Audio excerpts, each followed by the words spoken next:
Olá, aqui é a Helga. 24 de outubro de 2019. Estamos na terceira semana do Sínodo da Amazônia e eu vou ler este artigo publicado na EWTN, intitulado Celibato e Crise da Fé, por Dietrich von Hildebrand. Na verdade, é uma resenha de um livro deste autor, escrita pelo padre Vincent Micheli. O padre Vincent Micheli era, na época em que escreveu esse artigo, professor visitante de filosofia da Angelicum University.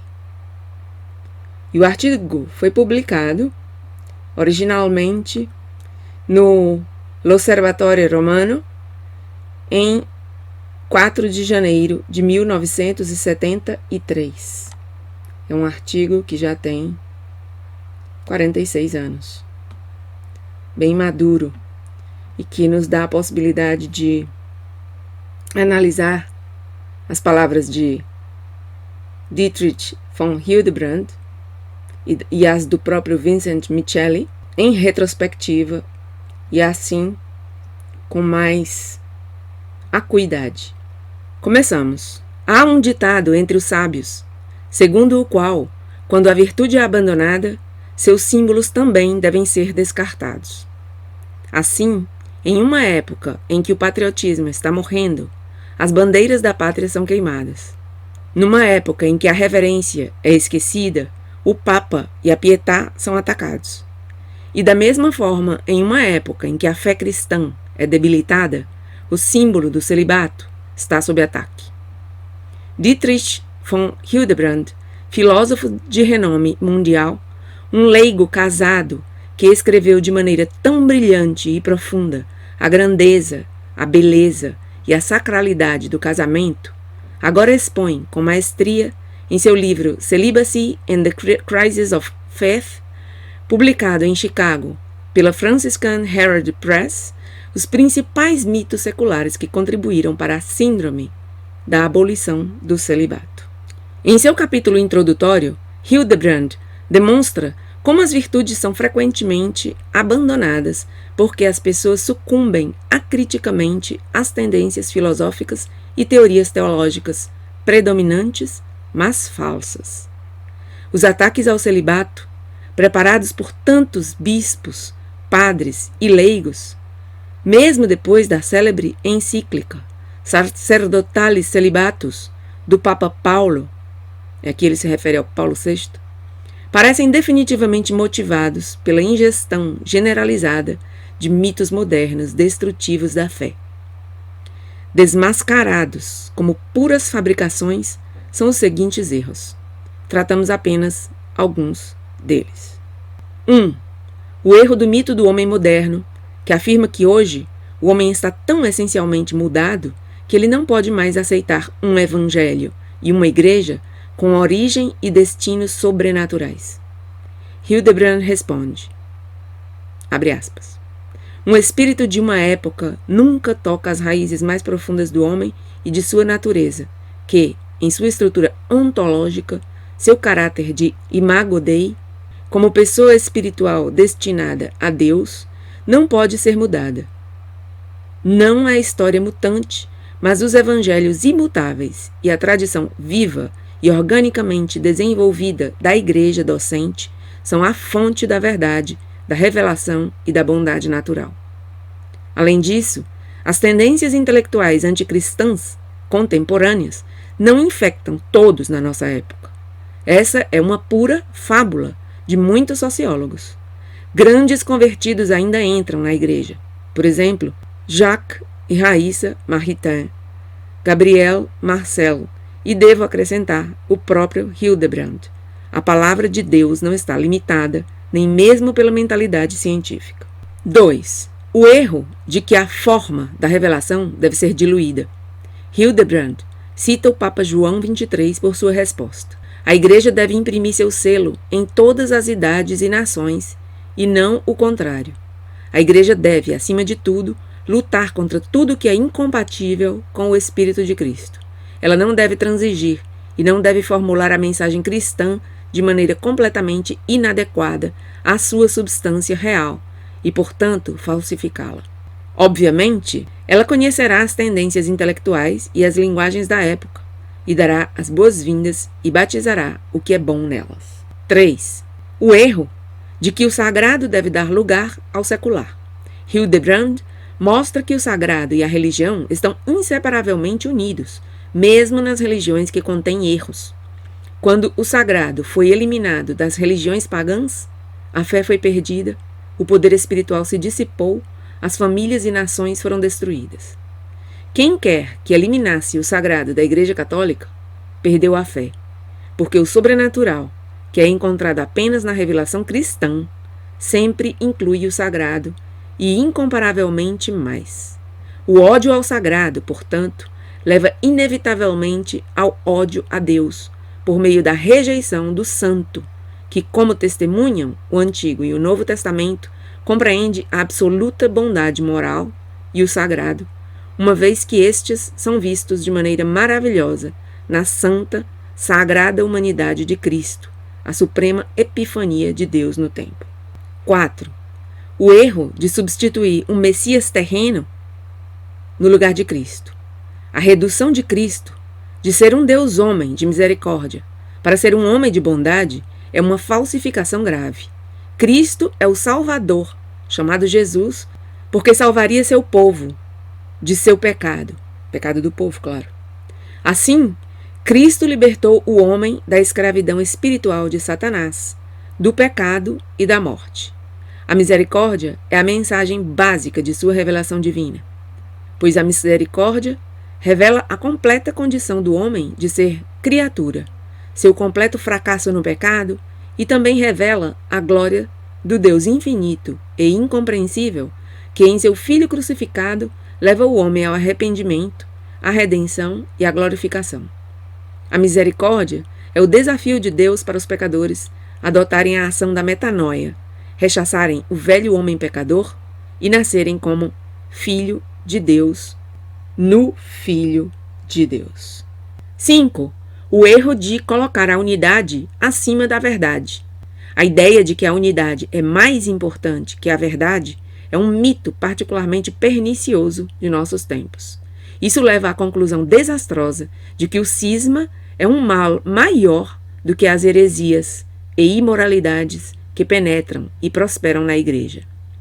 Um médico que elimina uma malignidade a tempo salva seu paciente, enquanto aquele que deixa uma malignidade não tratada por medo de ferir seu paciente condena esse paciente à morte certa.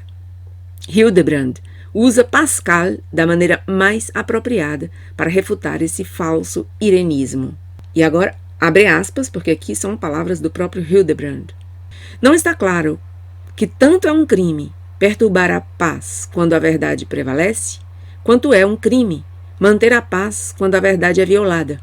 Há, portanto, um tempo em que a paz é justificada e um tempo em que não o é, porque está escrito que há tempo para a paz e tempo para a guerra, e é a lei da verdade que distingue os dois. Mas em nenhum momento há tempo para a verdade e tempo para o erro, pois está escrito que a verdade de Deus permanecerá para sempre. É por isso que Jesus Cristo, que disse que trará a paz, também disse que veio trazer guerra. Mas ele não diz que veio trazer a verdade e a falsidade. A verdade, portanto, é o juiz principal e é o objetivo final de todas as coisas. Unidade fundada na verdade. É um erro fundamental colocar a unidade acima da verdade. De fato, a verdadeira unidade só pode ser fundada na verdade. Todos os homens podem tornar-se um só, na verdade que é Jesus Cristo e sua Santa Igreja. Em seu tratamento do celibato e do sacerdócio, por todo o restante do livro, Hildebrand não apenas lida brilhantemente com as objeções contra o celibato, mas o mais importante é que ele apresenta ao leitor algumas ideias magníficas e inspiradoras sobre a sublimidade, a sacralidade e a santidade do ministério sacerdotal. Desejamos enfatizar aqui alguns desses aspectos positivos.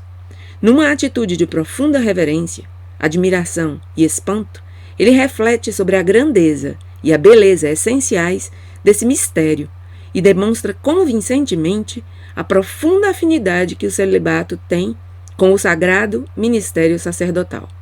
Ele faz seus os sentimentos de São Francisco de Assis, que expressou reverência total a todos os sacerdotes com estas palavras. Abre aspas, palavras de São Francisco de Assis. Se eu, ao mesmo tempo, encontrasse um padre e São Lourenço, o diácono, primeiro beijaria as mãos do padre e diria: perdoe-me, São Lourenço, mas as mãos do padre tocam o corpo de Nosso Senhor todos os dias. Fecha aspas. Dignidade única do padre. O poder de consagrar é uma dignidade única conferida ao sacerdote por meio das ordens sagradas. Então, também, somente um sacerdote pode absolver pecados no sacramento da penitência, que restaura a vida divina e aumenta o seu vigor, dando assim perdão e paz ao penitente. O que quer que o padre ligue ou desligue na terra, Cristo faz o mesmo no céu. Mas o dom e a grandeza inimagináveis do padre é glorificar a Deus através do sacrifício da missa e trazê-lo aos homens através da comunhão sacramental e da pregação da palavra de Deus. Esta é a mesma vocação sublime que o Filho de Deus viveu durante sua permanência na terra. Assim, o padre estabelece o reino de Deus nas almas, para as quais toda a sua vida é dedicada. Ele é chamado a ser o pai dos pobres, dos perseguidos, dos humilhados. A santificação das almas é toda a sua missão. Seu lema é: busque primeiro o reino de Deus e sua justiça. Este também é o próprio raison d'être, a própria razão de ser da Igreja. Estabelecer o reino de Deus nas almas dos homens, dar glória a Deus através de sua santificação e alcançar sua salvação eterna. Isso significa que o padre luta contra o mal, contra os principados e potestades deste mundo, contra todas as tentativas de espalhar erros e afastar os homens de Deus por meio dos falsos ensinamentos e da conduta escandalosa. Assim, o padre deve opor-se claramente às heresias. Ele deve proteger os fiéis da devastação dos falsos mestres. O Papa Paulo VI escreveu, abre aspas, fala Paulo VI, como o próprio Cristo, seu ministro é total e unicamente dedicado às coisas de Deus e da Igreja, e imita o grande sumo sacerdote, que está na presença de Deus, sempre vivo, para interceder por nós. Fecha aspas. O sacerdote, com graça e paz no coração, enfrentará com generosidade as múltiplas tarefas de sua vida e de seu ministério. Se ele as realiza com fé e zelo, encontrará nelas novas ocasiões para mostrar que pertence inteiramente a Cristo e a seu corpo místico, para sua própria santificação e a santificação de outros. Com a finalidade de dedicar-se totalmente à sua missão divina, o padre aceita de bom grado, até com alegria, o sacrifício do celibato. Esse sacrifício consiste em renunciar à comunhão de amor no casamento, para que a comunhão de amor seja uma embaixadora de tempo integral de Cristo para todos os homens, para que ele possa levá-los todos à comunhão com Cristo. Seu ideal é o de São João Batista, que dizia: ele deve aumentar, eu devo diminuir. O padre não é apenas um solteiro, um homem solteiro por algum motivo natural ou outro, bom ou ruim. Aqui, Hildebrand cita o belo sermão de Newman sobre a virgindade consagrada. E aqui vem as palavras de Newman, que foi elevado à categoria de santo neste último domingo. A virgindade da alma cristã é um casamento com Cristo. Ó condescendência transcendente que ele deveria humilhar-se para ser nosso da maneira mais terna e agradável. Nosso para amar, nosso para consultar, nosso para ministrar, nosso para conversar e nosso para unir. Nosso tão completamente que é como se ele não tivesse em quem pensar, além de cada um de nós. A própria ideia de matrimônio é posse, posse total. O marido é da esposa e de nenhum outro, e a esposa é do marido e nada mais que isto. Isso é para entrar no vínculo matrimonial. E isso é se casar com Jesus. É tê-lo nosso todo, de agora em diante e para sempre. É estar unido a ele por um laço indissolúvel. é dele enquanto é nosso, é participar desse maravilhoso sacramento que o une à sua Mãe Santíssima no alto. Doação total. O celibato sacerdotal, portanto, é uma doação total a Cristo. Essa doação total, essa habilitação em seu templo, essa vedação da esfera sensual e a morte para si, pelo amor de Cristo, longe de emascular ou neutralizar o celibatário como pessoa, na verdade o transforma em santo, em alguém que cresceu até a perfeita masculinidade de Cristo. O triunfo do celibato é uma santa antecipação da eternidade, onde não há nem casar-se, nem celebrar casamento, mas todos são como os anjos de Deus, aqueles anunciadores perfeitos de sua palavra e praticantes de sua vontade. O celibato nunca pode ser entendido pela mera razão, só pode ser entendido pelo homem de fé, pois somente o homem de fé vê isso como a expressão do amor supremo por Cristo, como um ardente desejo de imitar a total doação de Cristo como homem e Deus aos homens, quando ele se esvaziou para tornar-se seu salvador e servo. Quando o padre faz o voto de celibato, ele testemunha que essa existência terrena é apenas um status viae, chama-se status viae, a fase da vida que precede a morte. Um julgamento temporário, e que a vida real e verdadeiramente válida da realização divina está na eternidade, o status termini. Chama-se status termini, a fase da vida que sucede à morte. Assim, o voto de celibato transfere para a eternidade o desejo e a expectativa de felicidade que estão tão profundamente enraizados no homem. A vida de celibato é uma expressão de triunfo sobre este mundo, que é a nossa fé. Aqui, a fé se torna incondicional.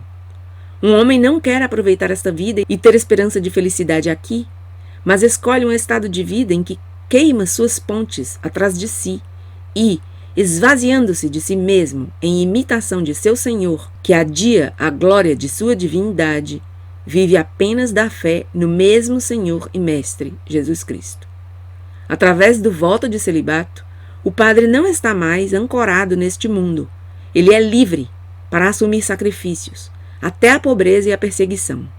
Ex ofício, também, ele pode levantar sua voz em público como São João Batista e o próprio Cristo, sempre que líderes influentes escandalizam o público, perseguem a igreja ou legalizam práticas imorais. Desprovido de laços familiares, o padre, como o bom pastor, pode dar a vida pelas ovelhas na luta contra os lobos que tentam dispersar o rebanho de Cristo. Liberdade de servir aos outros. É claro, então, que o celibato concede uma liberdade gloriosa e virtuosa ao sacerdote, dando-lhe tempo integral para dedicar-se a seus semelhantes nas coisas que pertencem a Deus. E justo porque essa liberdade virtuosa exige sacrifícios pessoais em coisas pertencentes a este mundo, não há razão para eliminar o celibato obrigatório. Afinal, o padre passa muitos anos preparando-se para sua escolha de doação a Cristo. Embora obrigatória, a escolha é feita livremente. De outro modo, como poder-se-ia provar o amor exclusivo de alguém por Cristo? Além disso, estamos lidando aqui com realidades divinas, não com coisas terrenas. O sacerdócio de Cristo é continuado na Santa Igreja, é de origem divina. Seu significado e justificativa são derivados das missões da Santíssima Trindade para a humanidade. Portanto, o mistério do sacerdote não depende, por seu significado, da estrutura da vida natural e temporal. Antes, a dignidade, a validade e o valor do ministério do sacerdote são fundamentados no sacerdócio de Cristo, que legou esse santo mistério à igreja que ele fundou. Hildebrand mostra como a mentalidade completamente secularizada, que faz com que tantos cristãos questionem a veracidade de dogmas da igreja há muito estabelecidos, está na raiz da tentativa de derrubar da igreja, disciplina e seu treinamento para o sacerdócio. Quando as doutrinas reveladas são reduzidas a explicações, das filosofias existencialistas e relativistas, a natureza da Igreja e seus órgãos essenciais são reduzidos a instituições historicamente mutáveis e humanisticamente secularizadas. Então, o chamado do padre é visto como apenas mais uma profissão entre outras, como a de médico, professor, pesquisador. O padre é visto como um mero benfeitor e não um homem de Deus. E, é claro, uma vez que esses profissionais se casam, por que o padre não deveria? O celibato é agora visto como um lastro desnecessário, uma repressão não natural sobre a masculinidade, a maturidade e a missão do padre. No final, Hildebrand brilhantemente chama os cristãos de volta da tarefa estéril de tentar acomodar a Igreja e seus sacerdotes ao mundo moderno. Ele lembra que nem a Igreja, nem seus sacerdotes são chamados a criar uma ordem social. Eles são chamados a criar uma ordem sobrenatural. Isso significa que a Igreja deve usar meios de perfeição heróica, bem como meios mais normais para criar uma comunidade de santos.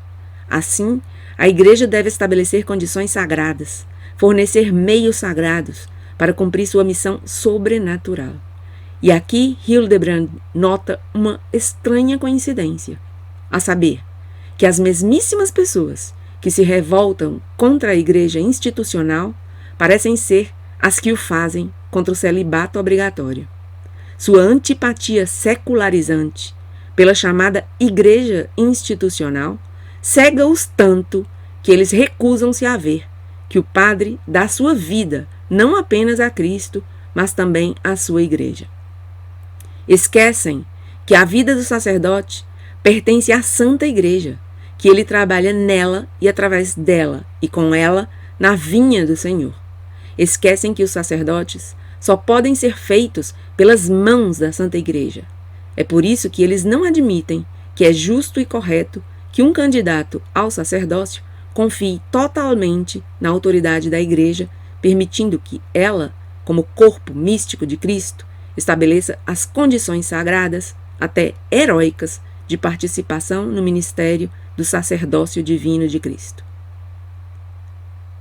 A lei do celibato eclesiástico, escreveu o Papa João XXIII, e os esforços necessários para preservá-lo sempre lembram as lutas dos tempos heróicos, em que a Igreja de Cristo teve que lutar por, e conseguiu, obter sua tríplice glória. Porque o celibato é o sinal da vitória da Igreja de Cristo, que emprega toda a sua força para ser livre, casta e católica. Hildebrand conclui suas reflexões sobre a relação entre o padre e sua Santa Igreja assim, abre aspas, a verdadeira vocação ao sacerdócio exige que eu me entregue totalmente a Cristo e à sua Santa Igreja e que eu deseje ocupar esse grande cargo de acordo com as leis da Santa Igreja. Fecha aspas. E termina o padre Vincent Micheli. Quando tal fé e fidelidade são revividas, o sacerdócio floresce novamente. E aqui termina o artigo do padre Vincent Micheli, escrito em 4 de janeiro de 1973, há, portanto, já 46 anos. Nada mais, pelo momento. Obrigada por estar aí e até meu próximo vídeo.